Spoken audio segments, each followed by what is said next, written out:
భవిష్యత్తు కోసం యువత మాదక ద్రవ్యాలకు పూర్తిగా దూరంగా ఉండాలని, ప్రతి విద్యార్థి యాంటీ డ్రగ్స్ సోల్జర్గా మారాలని కలెక్టర్ పిలుపునిచ్చారు. డ్రగ్స్, గంజాయి వంటి మాదక ద్రవ్యాల నుండి సమాజాన్ని విముక్తి చేయడం ప్రతి ఒక్కరి బాధ్యత అని, యువత చెడు వ్యసనాలకు దూరంగా ఉండే డ్రగ్స్ మహమ్మారిని తరిమి కొట్టేందుకు యాంటీ డ్రగ్స్ సోల్జర్స్గా ముందుకు రావాలని Telangana eagle force SP PV Padmaja, జిల్లా కలెక్టర్ సిహెచ్ ప్రియాంక, జిల్లా ఎస్పీ డాక్టర్ వినీతులు పిలుపునిచ్చారు. తెలంగాణ ఈగల్ ఫోర్స్ నారాయణపేట జిల్లా పోలీస్ శాఖ సంయుక్త ఆధ్వర్యంలో జిల్లా కేంద్రంలోని ఎస్ఆర్ గార్డెన్స్లో డ్రగ్స్కు వ్యతిరేకంగా భారీ అవగాహన కార్యక్రమాలు నిర్వహించారు. ఈ కార్యక్రమంలో పాఠశాలలు, కళాశాలలు, విద్యార్థులు, ఉపాధ్యాయులు, లెక్చరర్లు, ఆశా వర్కర్లు పెద్ద ఎత్తున పాల్గొన్నారు. Telangana eagle force SP PV Padmaja ముఖ్య అతిథిగా హాజరై విద్యార్థులను ఉద్దేశించి ప్రసంగించారు. Telangana eagle force SP PV Padmaja మాట్లాడుతూ, రాష్ట్ర ప్రభుత్వం ప్రత్యేకంగా ఏర్పాటు చేసిన ఈగల్ ఫోర్స్ రాష్ట్ర వ్యాప్తంగా మాదక ద్రవ్యాల నిర్మూలన కోసం విస్తృత స్థాయిలో దాడులు నిర్వహిస్తూ సమర్థవంతంగా పనిచేస్తుందన్నారు. డ్రగ్స్ నిర్మూలనలో ప్రభుత్వం మాత్రమే కాకుండా ప్రతి పౌరుడి భాగస్వామ్యం ఎంతో అవసరమని పేర్కొన్నారు. నారాయణపేట జిల్లాను డ్రగ్స్ రహిత జిల్లాగా తీర్చిదిద్దేందుకు ప్రతి ఒక్కరూ బాధ్యతతో ముందుకు రావాలని పిలుపునిచ్చారు. నేను మాదక ద్రవ్యాల అక్రమ రవాణా మరియు దుర్వినియోగ క్రియాశీల భాగస్వామిని అవుతానని, డ్రగ్స్ వలన కలిగే దుష్పరిణామాల నుండి అవగాహన కలిగి ఉండి నాతో పాటు ఏ ఒక్కరు డ్రగ్స్ బారిన పడకుండా ఉండడానికి కృషి చేస్తానని, డ్రగ్స్ అమ్మకం, కొనుగోలు చేసే వ్యక్తుల సమాచారాన్ని పోలీసులకు తెలియజేస్తానని, డ్రగ్స్ రహిత జీవన శైలిని అనుసరిస్తానని, డ్రగ్స్ రహిత సమాజమే లక్ష్యంగా సాగుతున్న తెలంగాణ ప్రభుత్వ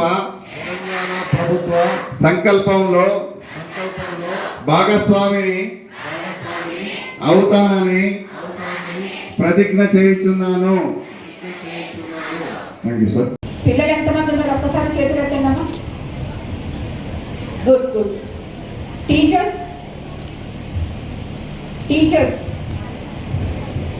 ఓకే, థ్యాంక్ యూ.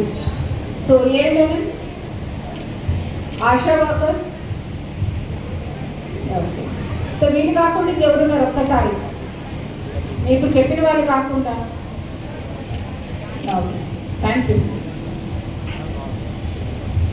ఈరోజు ఈ నారాయణపేట జిల్లాకి, ఈ జిల్లా యంత్రాంగం ఎవరైతే ఉన్నారో, ఇద్దరు ఆఫీసర్స్, ఒకరు జిల్లా కలెక్టర్, ఒకరు ఎస్పీ, ఇద్దరు కూడా ప్రజలు, అవునా కదా?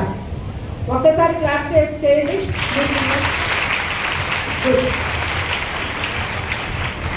సో వాళ్ళు ఏంటంటే, నా జిల్లా ప్రజలందరూ కూడా చాలా బాగుండాలి, పిల్లలు చాలా బాగుండాలి, బాగా చదువుకోవాలి, సగంలోనే తిప్పేస్తారు. అదే ఎవరైనా పిచ్చి డాన్స్లో లేదంటే పిచ్చిగా అరిచి పెట్టినా కూడా మిలియన్ వ్యూస్ వస్తాయి. ఇయర్ రేపు సక్సెస్ అంటే ఏంటి? నాకు ఇన్ని మిలియన్ ఫాలోవర్స్ ఉన్నారు, ఇన్ని మిలియన్ వ్యూస్ అయినాయి. అది జీవితం కాదు, అది రీల్. అది ఈరోజు రేపు ఒక నెలలో అయిపోతుంది, ఒక సంవత్సరంలో అయిపోతుంది. తర్వాత మీరు అందరూ కూడా జీరో. ఎవరైతే కష్టపడి చదివి మంచి మార్కులు తీసుకొని నెక్స్ట్ క్లాస్కి పోతాడో వాడే హీరో. అట్లా చేద్దామా? చేద్దామా? ఎంతమంది నేను చెప్పినానికి ఓకే అంటారు? చేతులెత్తనమ్మా. Very good. సో పిల్లలు ఫస్ట్ సెల్ఫ్ డిసిప్లిన్, మీకు రెండు అమ్మ నాన్న మాటలు వినాలి. 18 ఏళ్ళు వచ్చిన తర్వాత కూడా మీరు తల్లిదండ్రులు చెప్పినట్టే వినాలి. ఎవరు కూడా మీ చెడు కోరుకోరు, మీకు ఇండివిజువాలిటీ ఉంటుంది. కానీ మీరు తల్లిదండ్రుల మాటలు వింటేనే, మేమందరూ అట్లా విని ఈరోజు ఇక్కడ ఉన్నాము. ఎవరు మనకు చెడు చెప్పరు. తర్వాత మనకి ఎవరైనా అమ్మే వాళ్ళు కూడా వచ్చి ఎవరు ఈ ఊర్లో ఎవరు తీసుకోలేదు అనుకోండి, జిల్లాలో ఎవరు తీసుకోలేదండి, ఆ బిజినెస్ ఇక్కడ చేస్తాడు ఎవరైనా వచ్చి? ఎవరు చేయరు. అది చాలు మనకి. తప్పు చేస్తే పోలీసు వాళ్ళు పట్టుకుంటారు, చట్టం ఉంది, అది వేరు. మనమే వద్దు అని ఒక స్టేజ్కి తీసుకొచ్చామంటే ఎవరు వచ్చి ఇక్కడ మన జోలికి ఎవరు రారు. This is for kids. Coming to the student, teachers and ఎవరైనా ప్రిన్సిపల్స్, మేనేజ్మెంట్ ఉంటే ప్లీజ్ మీ దగ్గర నుంచి కూడా ఎవరో ఒకరిని స్పాటర్గా పెట్టుకోండి. పిల్లల బిహేవియర్ ఏ విధంగా ఉంటుంది, ఏంటి, ఎందుకు ఈ చేంజ్ వస్తుంది అనేది మీరు తెలుసుకోవాలి. వాళ్ళని పిలిచి మాట్లాడాలి. మాకు తెలియదు అని ఒక టీచర్ కానీ ఒక ప్రిన్సిపల్ కానీ అంటే మీరు కూడా చట్టరీత్యా నేరస్తులే అవుతారు. మీ స్కూల్లో జరిగినంత వరకు తల్లిదండ్రులు ఫీజులు కట్టి మీ దగ్గరికి పంపిస్తున్నారు. ఒక దాదాపు 5-6 గంటలు మీ దగ్గర ఉంటారు. వాళ్ళ బిహేవియర్ ఏముంటుంది అనేది మీకు బాగా తెలుస్తుంది. మీకు ఒకవేళ ఏం చేయాలో తెలియకపోతే లోకల్ పోలీస్ వారిని అడగండి, లోకల్ రెవెన్యూ ఆఫీసర్ని అడగండి. మీకు ఏ విధంగా హెల్ప్ చేయాలో మేము చెప్తాం. అంతేగాని కళ్ళు మూసుకొని ఉండకూడదు టీచర్స్. ఆ విధంగానే ఆశా వర్కర్స్ కానీ సెల్ఫ్ హెల్ప్ గ్రూప్స్ కానీ మీరు బాగా తిరుగుతుంటారు, ఇంటింటికి తిరుగుతుంటారు. ఏ చిన్న చేంజ్ ఉన్నా అమ్మ మీరు మీ డిస్ట్రిక్ట్ ఆఫీసర్స్కి చెప్పండి, లేదు అని అంటే మా పోలీస్ స్టేషన్కి చెప్పండి, లేదు 1908కి చెప్పండి. మనందరం కలిసి చెయ్యి కలిపి చేస్తేనే మనం ఈ ప్రాబ్లమ్ని అరెస్ట్ చేయగలుగుతాం, అంటే ఆపగలుగుతాం. ఒకప్పుడు ర్యాగింగ్ చాలా ఎక్కువ ఉండేది, ఈరోజు ర్యాగింగ్ అనేది లేదు, చాలా రేర్ అవుతున్నాయి కేసెస్. ఆ విధంగానే మనం దీన్ని ఒక్కలోనే మనం తుంచేస్తే ఇది మాను కాదు. ఈరోజు మనకి ఎందుకు అనుకున్నారంటే రేపని మన ఇంటికి వచ్చి కూర్చుంటుంది, మన ఇంట్లో పిల్లలే అఫెక్ట్ అవుతారు. ఈవెన్ మేము ఈ విషయం మా పోలీస్ వారికి కూడా చెప్తాము. కొన్నిసార్లు మా కుటుంబాలలో కూడా వచ్చేస్తున్నాయి. మేము కూడా సొసైటీలోనే ఉంటున్నాం కదా, కాబట్టి ఇది మీరు బాగా గ్రహించుకోవాలి. ఎప్పుడైతే మన దగ్గర అబ్జర్వేషన్ పెరుగుతుందో, డిమాండ్ తగ్గుతుందో, ఇలాంటివి ఏమీ నడవవు. మన నారాయణపేట జిల్లాని నార్కోటిక్ ఫ్రీ చేద్దామా? ఎవరేం మాట్లాడట్లేదు, ఆకలి అవుతుంది. మనము డ్రగ్స్ లేని ఒక జిల్లాగా చేద్దామా? Very good. సో నేను చెప్పినంత అర్థమైందా? మీ వంతు సాయం చేస్తారా? దీంట్లో తెలివి వచ్చిన పిల్లల దగ్గర నుంచి పండు ముసలి వయసు వరకు అందరూ కూడా చేయి కలిపితేనే మనందరం కూడా సురక్షితంగా ఉంటాము, మంచి ఒక సొసైటీలో బతుకుతాము.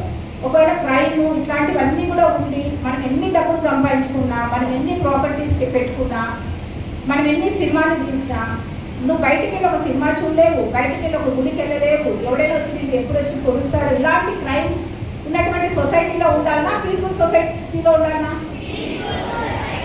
మరి మనందరం చేయగలుగుతామా? సో ఎవరైనా దొంగలున్నా, నిందితులున్నా, ఈగల్ ఫోర్స్ ఉంది. ఎక్కడి నుంచి వస్తారో, ఎలా వస్తారో ఎవరికి తెలియదు, వాళ్ళు పట్టుకొని వెళ్ళిపోతారు.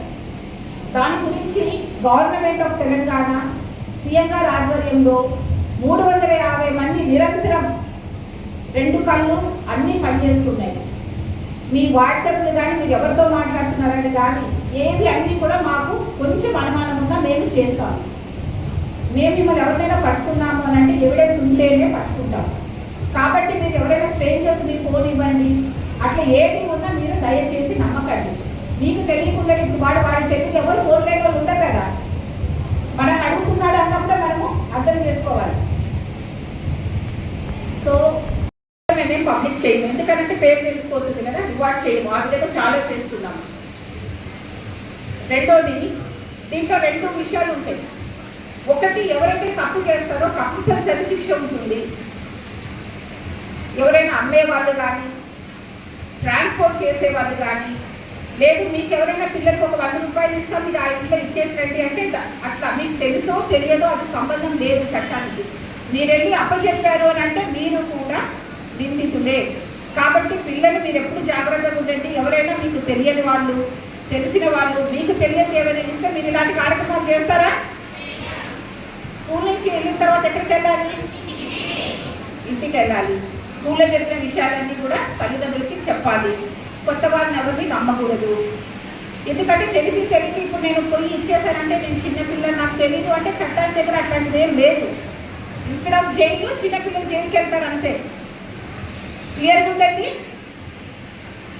ఇది ఒకటి, వాళ్ళ గురించి వదిలేద్దాం. అది ఎవరైనా మనకి ఏమైనా ఇస్తే ధైర్యంగా ఇలాంటి విషయాలలో నో చెప్పేది కూడా మంచి పద్ధతి. ఇప్పుడు మేడం చెప్పారు, మీరు ఎవరైనా తీసుకెళ్ళి మీరు దుంగేస్తారా అది అంటే నో అని చెప్పి గట్టిగా చెప్పాలి.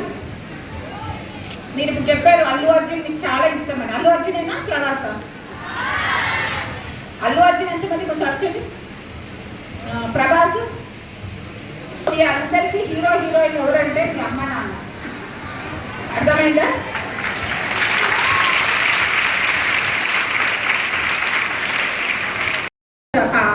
కడుపులో ఉన్నప్పటి నుంచే నాకు బాబు పాప అనే దగ్గర నుంచి వాళ్ళు ఏం కావాలి అని మీరెవరో మీ మొహం కూడా తెలియని రోజులోనే నా పిల్లలైతే ఈ విధంగా కావాలి, ఒక ఆఫీసర్ కావాలి, ఒక ఆర్మీ కావాలి, ఇన్ని కళలు అనేది ఒక తల్లి తండ్రిని. ఆ రోజు నుంచి వాళ్ళు వాళ్ళ జీవితంలో ప్రతి రూపాయి ఎంత నేను సేవ్ చేయాలి, నా పిల్లలు వచ్చేవరకు ఏం చేయాలి అని ఆ విధంగా చేసుకుంటూ వస్తారు. కానీ మనం స్కూల్కి వచ్చిన తర్వాత అంటే తాహతు మించి పంపిస్తారు స్కూల్కి. మనకు 100 రూపాయలు ఫీజు కట్టేస్తున్నట్టుంటే 1000 రూపాయలు స్కూల్కి పంపిస్తారు తల్లిదండ్రులు. ఎందుకంటే బాగా మంచి పెద్ద స్కూల్లో పెద్ద ఫీజు కడితే పెద్ద ఆఫీసర్ అయిపోతారు, పెద్దగా చదువుతారు. ఇక్కడికి వచ్చిన తర్వాత ఫస్ట్ ఇన్ఫ్లుయెన్స్ మన ఫ్రెండ్స్ ఉంటారనమాట. ఎప్పుడు కూడా ఏదైనా కూరగాయల్లో కానీ మీరు పండ్లలో కానీ ఒక్క చెడిపోయినది పెట్టారు అని అంటే మొత్తం చెడిపోతాయి. అలాంటి వాళ్ళు కూడా ఉంటారు. సో ఫస్ట్ వాళ్ళు చేస్తారనమాట మన చుట్టూ. చాలా బాగా చెప్తారు, మనకు అదే నచ్చుతుంది. ఎవరికైనా స్వీట్స్ బాగా ఇష్టం అంటే స్వీట్స్ ఇస్తే ఫస్ట్ పోయి స్వీట్స్ తీసుకుంటాము. కాకరకాయ ఎంతమందికి ఇష్టము? చాలా తక్కువ ఇష్టపడము, ఎందుకంటే అది మంచిది. అలానే చెడ్డ మాటలు బాగా వినిపిస్తాయి అన్నమాట మనకి. కాబట్టి ఎవరైనా మీతో ఫస్ట్ స్కూల్లో ఉన్నప్పుడు నీ ఫ్రెండ్స్ అసలు ఎవరు, నీ చుట్టుపక్కల ఉన్న వాళ్ళు అనేది నీ జీవితాన్ని డిసైడ్ చేస్తుంది. ఇంట్లో ఎవరికి చెప్పకు, ఇట్లాంటివన్నీ ఉంటాయి అన్నమాట. ఫస్ట్ మీ ఫ్రెండ్స్ ఎవరు సెటిల్ చేసుకోండి, వాళ్ళతో మంచిగా ఉన్న వాళ్ళతోటి మీరు స్నేహం చేయండి. 2, ఇట్లాంటి ప్రవర్తన ఏమైనా ఉంటే మీ స్కూల్ టీచర్స్కి చెప్పండి. నేను ఇప్పుడు ఓన్లీ నార్కోటిక్స్ మాట్లాడుతున్నా కాబట్టి నార్కోటిక్స్ గురించే మాట్లాడుతున్నాను. దానివల్ల మీరు సేఫ్ అవుతారు, మీ స్కూల్ సేఫ్ అవుతుంది, మీ జిల్లా సేఫ్ అవుతుంది. మీరు చదువు మీద ఆటల మీద కిక్ అనేది ఏంటి? మీకు బాగా నచ్చుతుంది కిక్. అది ఆర్టిఫిషియల్గా తీసుకుంటే రాదు. నీకు మంచి గేమ్స్ స్పోర్ట్స్ ఆడితే అంటే నువ్వేమీ నేషనల్ ప్లేయర్ అవ్వాల్సిన అవసరం లేదు, స్టేట్ ప్లేయర్ అవ్వాల్సిన అవసరం లేదు. నీకు నువ్వు సాటిస్ఫై అవ్వాలి. అమ్మా నాన్నకి చెడ్డ పేరు తాగకూడదు, నేను ఏం చేయాలి, దీని మీద మీరు ఆలోచన విధానంలో వెళ్తే మీ అంత సక్సెస్ఫుల్ రేపొద్దున మీరు ఇక్కడ కూర్చొని నెక్స్ట్ తరానికి చెప్తారు. ఆల్రెడీ ఒక జనరేషన్, మా జనరేషన్ ఉంటేనే నెక్స్ట్ జనరేషన్ చాలా ట్రబుల్సంలో ఉంది. ఎందుకంటే వాళ్ళకి వాట్ ఈజ్ రియల్ హ్యాపీనెస్, నిజమైన సంతోషం తెలియదు. వాళ్ళు ఈ లోపల ఇక్కడికి వచ్చేవరకు ఏమైపోయింది, సోషల్ మీడియా వచ్చేసింది. సోషల్ మీడియా వచ్చి దాంట్లో మంచి చెడు తెలిసే లోపలనే వాళ్ళ జీవితంలో అది ఒక పార్ట్ అయిపోయింది. ఒక సెల్ ఫోన్ ఇంట్లో తీసేస్తే తండ్రి వాడి ఇంట్లో వదిలేసి వెళ్ళిపోతున్నాడు. వాడికి ఏం తెలియట్లేదు. సెల్ ఫోన్ తీసేస్తే వాడి ఇంట్లో వదిలేసి వెళ్ళిపోతున్నాడు. వాళ్ళు పోలీస్ స్టేషన్కి వచ్చి ఏడుస్తున్నారు. ఇట్లాంటి కేసెస్ అయితే బాగానే రిపోర్ట్ అవుతుంది. వేదికను అలంకరించిన మన ఈరోజు ఈ కార్యక్రమానికి స్పెషల్గా విచ్చేసిన ఈగిల్ టాస్క్ ఫోర్స్ ఎస్పీ గారికి, మన నారాయణపేట ఎస్పీ వినీత్ గారికి, డిఎస్పీ గారికి, అడిషనల్ ఎస్పీ గారికి, DMHO, all the police department వారికి, ఇక్కడికి వచ్చిన పిల్లలందరికీ, ఆశాస్కి, అంగన్వాడీస్కి, ఏఎన్ఎంస్కి అందరికీ మరొకసారి నమస్కారం. ఈరోజు మీ అందరికీ తెలుసా ఎందుకు ఇక్కడికి వచ్చారో? ఎందుకు వచ్చారు? ఈగిల్ అంటే తెలుసా? తెలుగులో ఏమంటారు? గద్ద అనే పేరు ఎందుకు పెట్టారో తెలుసా? గద్ద ఎంత ఎత్తు నుంచి ఎగురుతుంది. అందరూ ఈ టాస్క్ ఫోర్స్ కి పేరు ఎందుకు పెట్టారంటే, చాలా సార్లు మనం అనుకుంటాం, అరే మనం ఆ వీధి చివర కొనుక్కుని తీసుకుంటాము, ఎవరికి తెలుస్తుందిలే, ఏదైనా డ్రగ్స్ ఉన్నా సరే ఇక్కడ ఉన్న స్కూల్లో బయట ఎక్కడో అమ్ముతున్నారు, మనకి వీధి చివర ఎవరో అమ్ముతున్నారు, నేను తీసుకుంటే ఎవరికి తెలుస్తుంది, పోలీసులకు ఎలా తెలుస్తుంది, అలా అనుకునే ఛాన్స్ ఉంటుంది. తెలుగులో ఒక సామెత ఉంది, మీ అందరికీ తెలుసా? పిల్లి కళ్ళు మూసుకొని పారుతూ ఎవ్వరూ చూడట్లేదు అనుకుంటారు. విన్నారా ఎవరైనా? సో ఈ డేగ కన్ను ఉంది అని గద్ద ఎలా అయితే చూస్తుందో, డిపార్ట్మెంట్ వాళ్ళు కూడా ఎవరైనా ఇలాంటి పని చేస్తే వారు అట్లా చూస్తారు అని దీనికి పేరు పెట్టారు. అందరికీ నమస్కారం. Good morning. డిఎస్ మేడం గారికి, కలెక్టర్ గారికి, డిఎస్పీ గారికి, ఎస్డిపిఓ గారికి, ఇక్కడికి వచ్చిన మన పోలీస్ డిపార్ట్మెంట్ అందరికీ, అలాగే టీచర్స్ అండ్ విద్యార్థులు అందరికీ కూడా నమస్కారం. ఒక 10 minutes మీరు సైలెంట్గా ఉంటే తొందరగా ఫినిష్ చేద్దాం.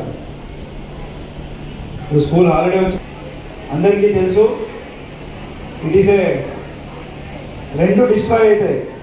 ఒకటి జీవితం, ఇంకోటి సొసైటీ, థర్డ్ మన దేశం కూడా నాశనం అవుతుంది ఈ నార్కోటిక్స్ వల్ల. ఇండివిజువల్ ఎట్లా నాశనం అవుతుంది, ఇదొకటే మొద అలవాటు పడితే ఏమవుతుంది, ఈరోజు ఇంత కావాలా, నెక్స్ట్ ఇంత కావాలా, ఇంకా ఎక్కువ కావాలని ఒక ఆశ పుడుతుంది, దానికి అడిక్షన్ అయిపోతాం. తర్వాత చదువు అవన్నీ పోయి కష్టపడి మిమ్మల్ని స్కూల్కి కాలేజ్కి పెట్టిన మీ పేరెంట్స్ అందరికీ ఒక ఆశ ఉంటుంది. మీరు పుట్టినప్పుడే ఒక ఆశ, కనులు ఉంటాయి, మీరు ఏదో పెద్దగా చేస్తారు, మా బాబు మా బిడ్డ ఏదో చేస్తుంది, నాకు మంచి పేరు తెస్తుంది అని చాలా కష్టపడి